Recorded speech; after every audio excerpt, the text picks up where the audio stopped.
My question is that what kind of advice would you give to those Waqf-e-Nau that are the only son and they want to serve Jamaat but feel that taking care of their parents is also a duty that they They need are to fulfill? Waqf-e-Nau. Yes.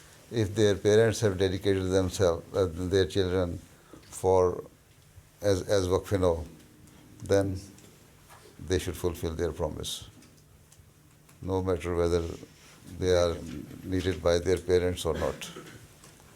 Once they have given their children to the Jamaat, then they should fulfill their promise. ठीक है, यही है. वादा किया तो पूरा करो, तो दौड़ो ना. ठीक है. तो एक है या दो है, इसका सवाल नहीं है. ठीक है. उस वक्त नहीं सोचा था कि दुनिया कमानी है तो क्या करेंगे, तो फिर बीच बाद में हटा लें.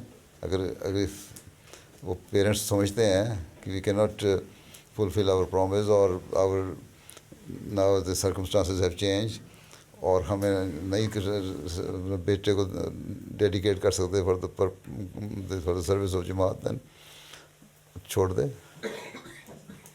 हैं, कह दो हम छोड़ते हैं, मुझे तो ये पता है कि वादा है तो पूरा करो, और नहीं करना तो आप ही फैसला करो. फतवा अपने दिल से लो, नो टास्क में.